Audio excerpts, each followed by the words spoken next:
How's it going? So today we're taking a look at this PostJoy GT16.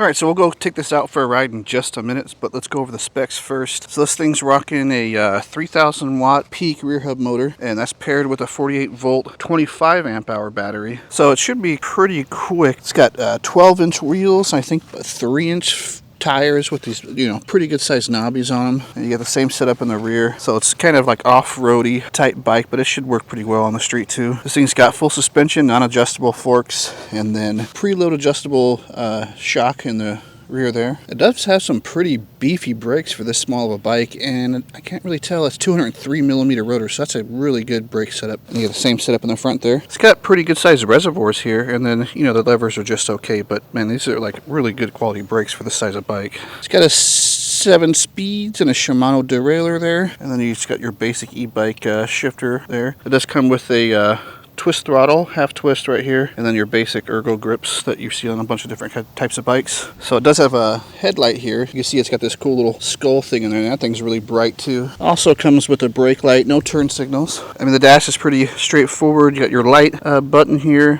horn, then you got your power button, it's your mode up and down. This isn't upside down. I installed it upside down, but whatever. And then you got your dash, which kind of lets you know your charge state here, your speed, power assist, then your odometer, and you got 5 levels of pedal assist there. Pretty nice pedals too. It's not like the cheap plastic ones. I think this is aluminum. Overall, pretty cool looking bike. Now let's get it out and do a little bit of testing on it. Okay, we'll start with the top speed test. First, let's do a freewheel spin and see how fast it goes without any weight on it. But before we do that, take a second to hit that subscribe button if you don't mind. If you're already subscribed, just watch the video to the end if you want to help me out. But let's see how fast it goes on its own here. Oops. Let's turn that up to level 5. So it's showing 46 miles an hour. I don't know if you can see that, but definitely not going to get that much speed. But we'll see. It takes off pretty quick though. So this is kind of torquey. So we'll test it going slightly uphill right here. Let's see, we're going 24, 25. Going a solid 24 miles an hour uphill. Let's see what kind of speed we get going slightly downhill. And now we're kind of on a straightaway here. I think it tops out like at 28 miles an hour, sort of like your standard class 3 e-bike, at least with me on it. This bike's obviously made for kids, not for a 280-pound 46-year-old dude, but yeah, it does at least as good as a class 3 e-bike. I'm not even too sure if this thing has pedal assist or not. Let's try it out. Oh yeah, it does have pedal assist. Oh, what? You know what? I'm feeling a little bit more power with this pedal assist than I did the throttle. I wonder if this thing's faster with pedal assist. Yeah, I think it is actually. I think if you want full speed, you gotta do the pedals, but that doesn't make sense because I did the freewheel spin back there and it was 45 miles an hour. You got to be careful when you pedal right there because the pedals are pretty low to the ground, and I leaned slightly and I rubbed the pedal on the ground, so it might be good just to use the throttle only on this bike. All right, let's test this pedal assist again. Let's see how long it takes to come on. Let's see, 1, 2, like 2.5 turns, so it's not very good as far as pedal assist. I mean, it works, but it takes a while to kind of kick in. I think this bike's pretty much made for throttle only anyways. Now they say it's a 3,000 watt. I just don't see that. I don't think this the battery's actually delivering that. I'm not sure. One area where this bike really sort of stands out though is the brakes. We'll do a brake test here in a minute, but I can already tell just by how much bite they have and how well this bike stops. So the suspension actually feels pretty good too. I mean, it's plenty good enough for me, and I'm pretty darn heavy. It's going to be good for kids. So it is kind of made for more of aggressive off-road kind of riding. The suspension, at least. If you got a kid on this thing, it's kind of going to be hard to bottom it out or anything. One thing I'm noticing too is it is super nimble. It's kind of got like a short wheelbase, so it's really easy to throw around. It's not going to be very stable at high speed, but you can't go high speed on it, so it doesn't really matter. Pretty much topping out at 30 miles an hour. So, I mean, that's plenty fast enough for a little kid's bike, I would think. Yeah, let's just take it off-road right here a little bit to see how it feels. Oh, did they add a gate in here? That's annoying.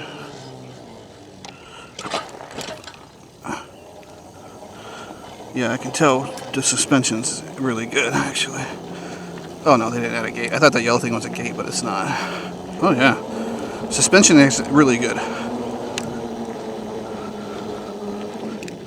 Oh yeah, it hits those bumps like nothing. Yeah, it could be kind of hard for me to bottom this thing out, even though I weigh a lot. So I think you could actually like do some decent jumps on this. I think if you wanted to. I think the suspension is good enough. Like for kids. We haven't talked about range yet. So with the 25 amp hour battery, this thing doesn't seem like it's actually pulling that much power. So I mean, for some reason, it does actually feel slightly faster though when you're doing pedal assist than you are on the throttle. I don't know if the wiring's different or something like that and it can deliver more amps, but it does feel more powerful. But I don't know if you just heard that scrape though. You have to be careful with these pedals because they're low and they scrape really easily. So for all you subscribers that have kind of been around for a little bit, I'm going to be adding a lot more motorcycle content into my channel. You know, I'm getting a little bit bored of the e-bike thing, to be honest. I'm still going to review bikes. But I think I'm going to be more selective about which ones I review.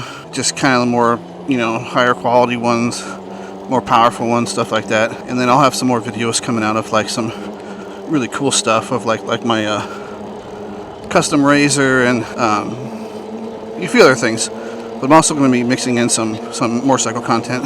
So let's do the brake test really quick, and then we'll kind of go over the pros and cons as I see it with this bike. It is a brand new bike, so it's not perfect. I think they need to make some adjustments. All right, these mailboxes will hit it. We're going about 24 miles an hour right here. Let's see how well they. Yeah, it's got tons of stopping power. You're not going to be wanting for more brakes at all. These are like overkill for this bike, which is, you know, really good. Really large rotors, and the calipers are just really big for this bike. All right, well, final thoughts. It's a really cool little bike.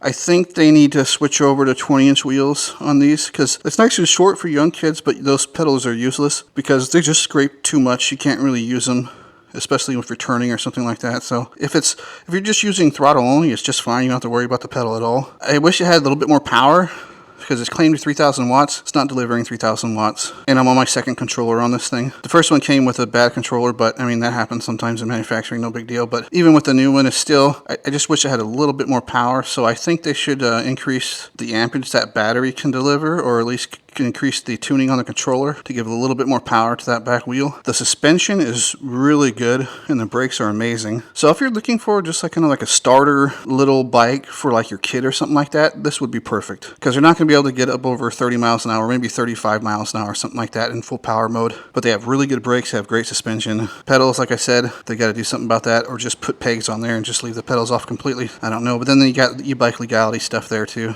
So yeah, all in all, pretty good. Pretty cool bike. Let me know what you guys think in the comments. Let me know if you have any questions. Thanks for watching to the end, and I'll see you in the next one. Bye.